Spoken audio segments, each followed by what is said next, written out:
July. The raspberries are turning red on the bushes.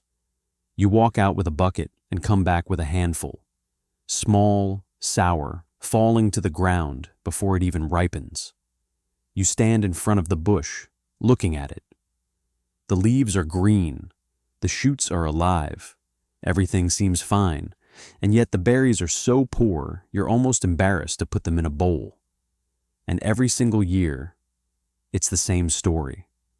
You buy something new, you water it, you wait, and again, tiny peas instead of berries. I went through this myself for years. I blamed the variety, I blamed the soil, I blamed the weather. I told myself, well, I guess it just wasn't meant to be. Friends, this is not your fault. Not even close. It's not the variety, it's not the soil, it's not the weather. There are specific reasons for this, and there are specific solutions. And today I'm going to tell you all of them without holding anything back. But first, there's one very important thing you need to understand right now. Summer has already passed its midpoint. Every single day in July is not just another day. It's a window that is closing. Whatever you miss with your raspberries right now, you will not get back. Not this year, not next year either. Because right now, while the berry is ripening on the branch, the bush is simultaneously forming the buds for next summer. July decides two harvests at once. This isn't just a phrase. This is simply how raspberries are built. So I'm asking you, put everything else aside and listen to me all the way to the end. Not because I want you to, but because the most important thing, an old technique that nurseries stay silent about on purpose, because it doubles your harvest without a single new bush and without spending a single dollar. I've saved for the very end. Leave early, and the most valuable part will pass you by. Stay until the end, and this July, you'll do something that will change your raspberry patch forever. So, I'm not going to tell you about one fertilizer today and call it done. No. Today, we're going to go through the entire system of raspberry care in July. Feeding, watering in the heat, protection from a pest that's sitting inside the berry right now while you have no idea it's there, and protection from rot that can destroy your entire harvest in a single damp week. And at the very end, that one main technique, the reason it's worth staying until the last minute. Everything I'm about to tell you didn't come from the internet, and it didn't come from some advertising brochure. This is more than 40 years of observation on my own bushes. Method after method, mistake after mistake, harvest after harvest. I figured this out myself, and I also picked up a few things from people whose raspberries were always better than everyone else's. I'll tell you about that too, a little later. Before we go any further, save this video right now. Not later, not at the end. Right now, before you forget, because you're going to want to come back to this one. And subscribe if you haven't already. There will be many more detailed breakdowns like this one. Now let's agree on something. I know you've already bought something at the garden store. A bright package, a fancy name, a promise to double your harvest, and a price that stung a little. You bought it, poured it under the bush, waited for a miracle, and got nothing. Or almost nothing. Sound familiar? It's familiar to me too. I've been there. And I'll tell you straight. Not because the product itself is bad, but because the store needs to sell you the next package.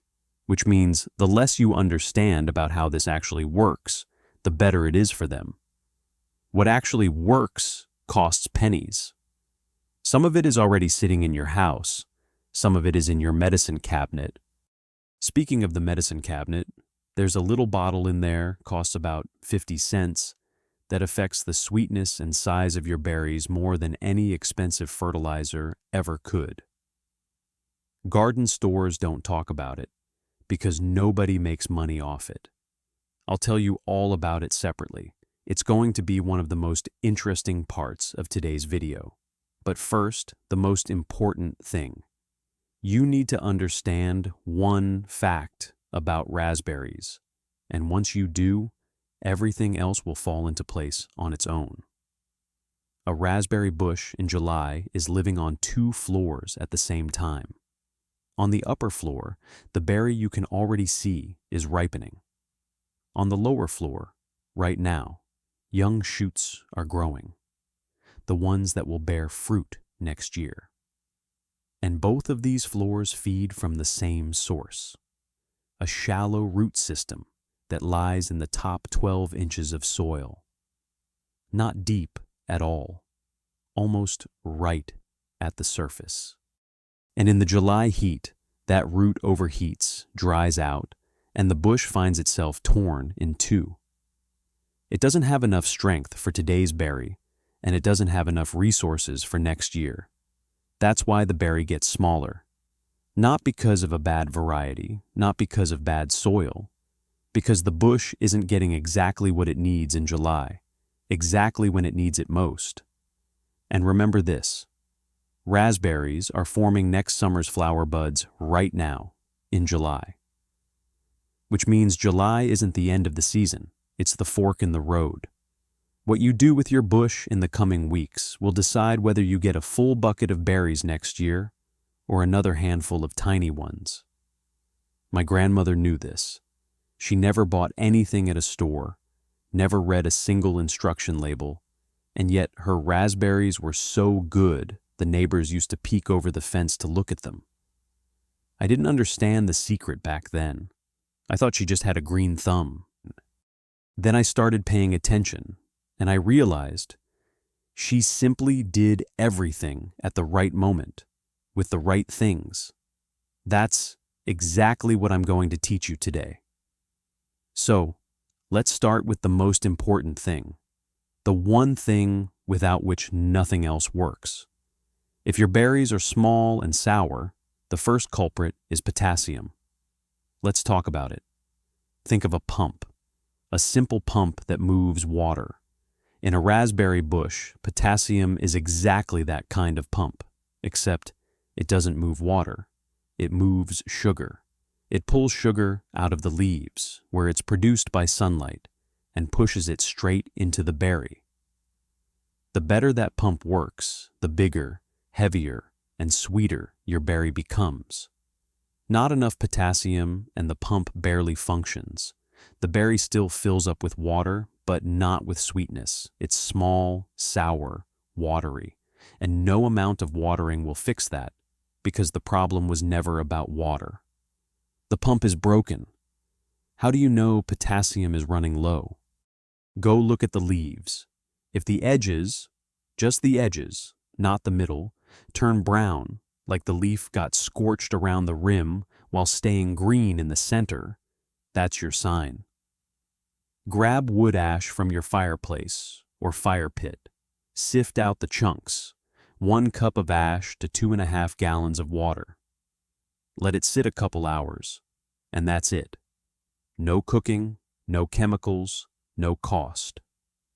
Pour it in a ring about 10 inches from the base of the bush, never directly on the stem, because that's where the roots actually are.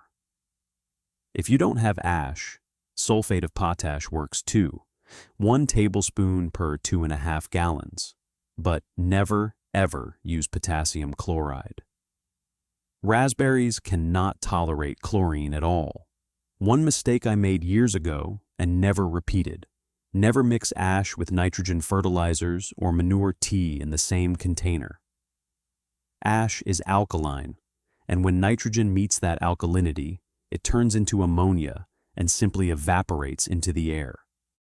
I did exactly this once, mixed ash with grass tea in 1 barrel, poured it out, waited a week, and got nothing. A whole week of the July window, wasted. Keep them separate, days apart. Next comes phosphorus, the fuel for everything the bush does, for the root to keep pulling nutrients, for the berry to hold and fill out, and especially for those flower buds forming right now for next year. The sign of deficiency is a purple or bronze tint on the underside of the leaf. The fix is superphosphate, but here's the secret nobody tells you. It barely dissolves in cold water. You have to dissolve 2 tablespoons in boiling water first, let it sit overnight, then dilute to 2.5 gallons in the morning and pour it around the bush. An old Soviet-trained agronomist once explained to me why I'd wasted years scattering dry granules on the soil. Phosphorus doesn't move through soil at all. It falls where it lands and stays there. Only through water does it ever reach the root. Then calcium, the cement that holds the berry's cell walls together. Without it, the berry looks perfect, but crushes in your fingers, leaks before it even reaches the bowl, and molds overnight in wet weather. Calcium nitrate, 1 tablespoon per 2.5 gallons, poured at the root and lightly misted on the leaves. Critical rule: never mix calcium with phosphorus or potassium sulfate in the same bucket. They bind together into a useless white sediment, and both nutrients die on the spot. I learned this the hard way one year, mixing everything together to save time, and ended up with weak, crushed, disappointing berries. Now the 50-cent bottle I promised you, boric acid, a lopsided, shriveled berry, half plump, half dried and crooked, isn't disease or pest damage. It's a boron deficiency.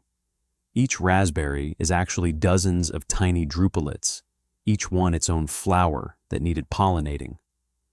Not enough boron, and only some of those flowers get pollinated properly. Boron is also the road that potassium's sugar pump travels on. Without it, sugar never makes that final trip into the berry.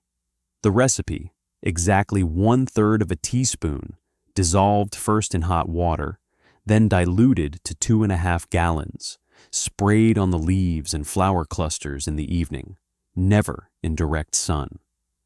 And I need to stress this hard. More is not better with boron. It's the one nutrient that turns into poison in excess. I once doubled the dose, thinking it would work better, and within days the leaf edges were burning and flowers were dropping off the bush. Measure it exactly, never more.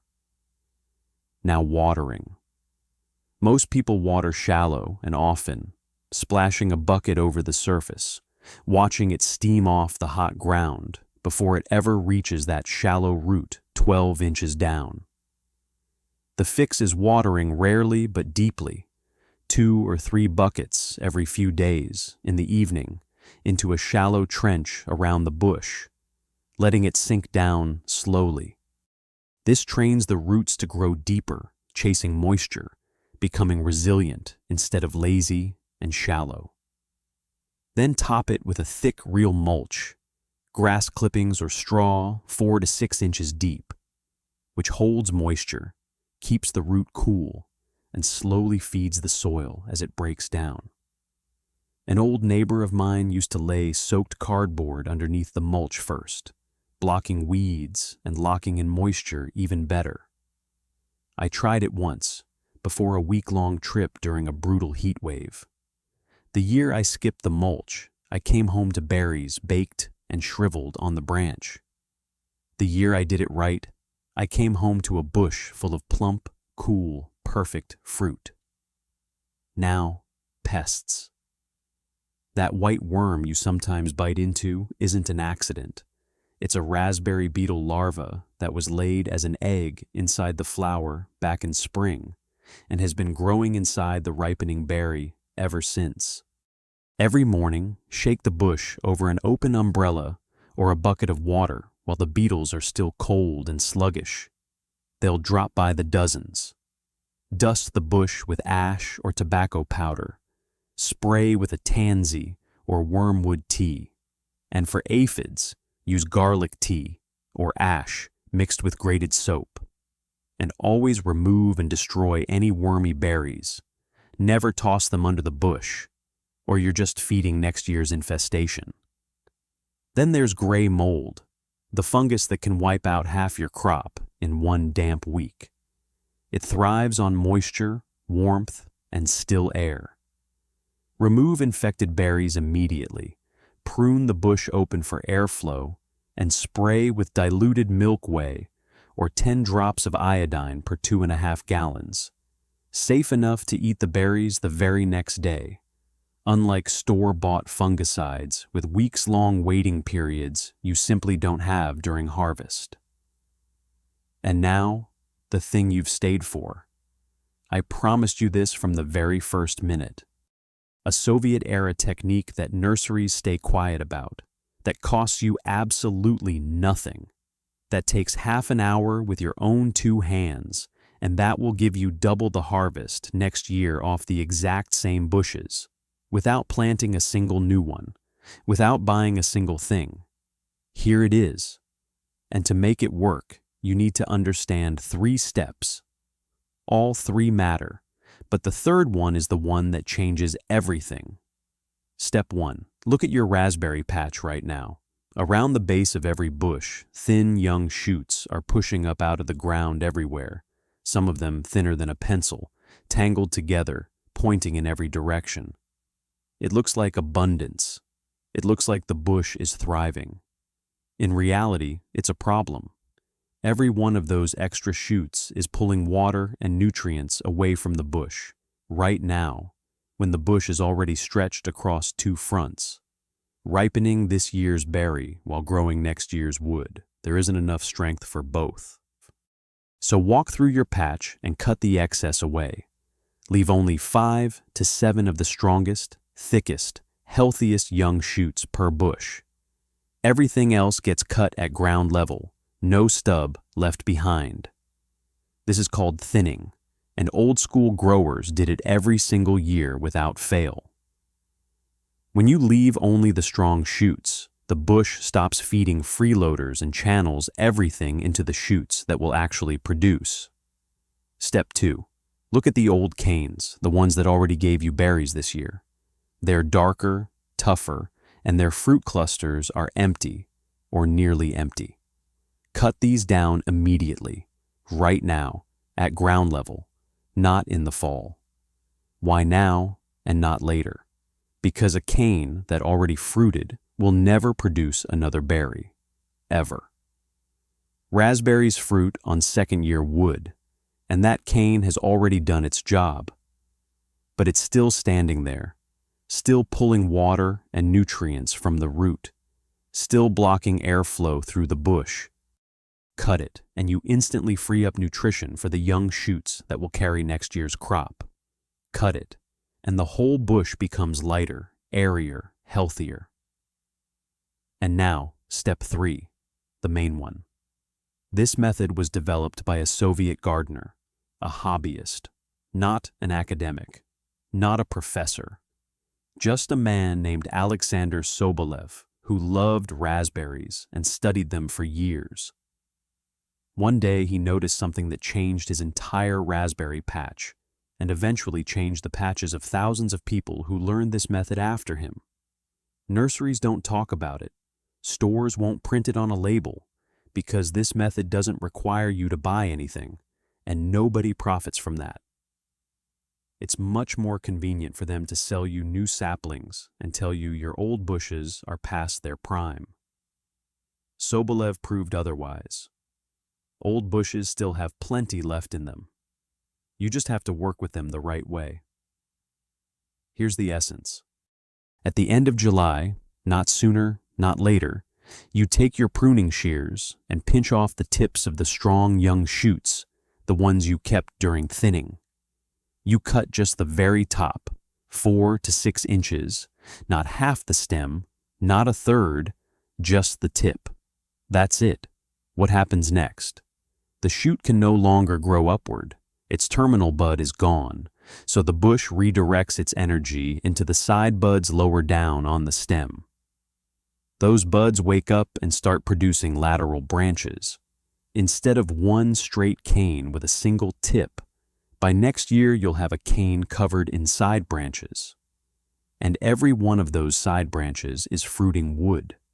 Every one of them is berries. One cane, but 2 or 3 times as much fruiting wood as it would have had without the pinch. Double the harvest, without a single new bush, without a single purchase, with one movement of the shears. I remember the first time I actually made myself do it. I was scared, honestly. Standing over the bush, shears in hand, looking at a strong young shoot that had grown beautifully, and thinking, why on earth would I cut this? It's healthy, it's reaching for the sky. Maybe I shouldn't. My wife walked by and asked what I was doing. I told her, Sobolev's method. She gave me a doubtful look and walked off.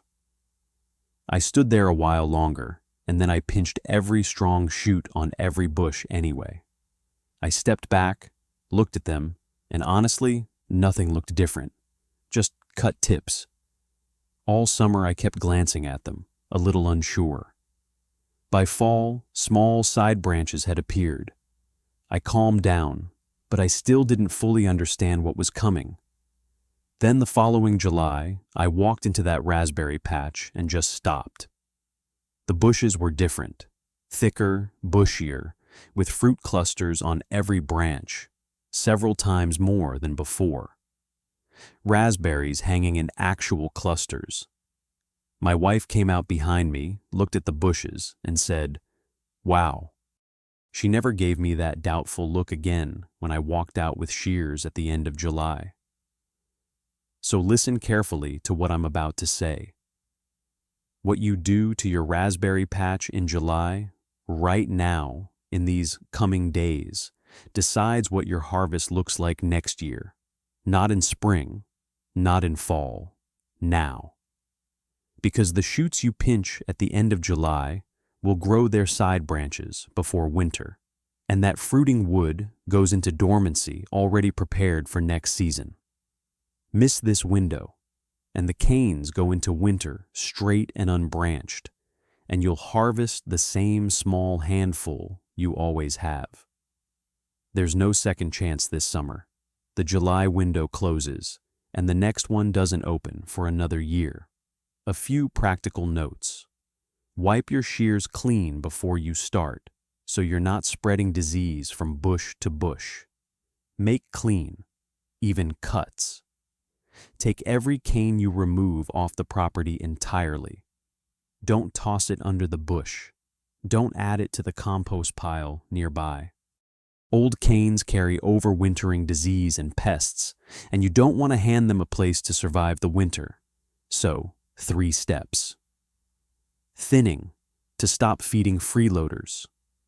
Removing spent canes, to free up nutrition and airflow. And the Sobolev pinch, to double your fruiting wood next year for free with your own hands. Learn to read your bush too. Pale stretched growth with small berries means too much nitrogen. Cut it and add ash instead. Browning leaf edges on an otherwise green leaf mean potassium hunger. Ash tea right away. A dark, bronze-tinted underside means phosphorus starvation. Dissolved superphosphate, never dry. A lopsided shriveled berry means boron deficiency. A precise third of a teaspoon, never more. Gray fuzz after rain means mold. Weigh an iodine and pull the infected berries daily without exception. Summer is slipping away, it's true. August is right around the corner. The mornings are cooler, the days shorter. But for the attentive grower, the sweetest harvest is still ahead. The raspberries that fill out in August after everything you've done this July will be bigger, sweeter, more abundant. And when you carry that full bucket home, you'll know it wasn't luck, it was you. So tell me in the comments, what does your raspberry harvest look like this year? What's worked for you? What hasn't? How do you fight the heat and the rain? I read every single comment, I mean that. If this video helped, hit that like button. It helps other gardeners find this exact breakdown when they need it most. Subscribe if you haven't yet, and next time we'll go through currents with the same honesty, the same depth. No ads, no store gimmicks. See you in the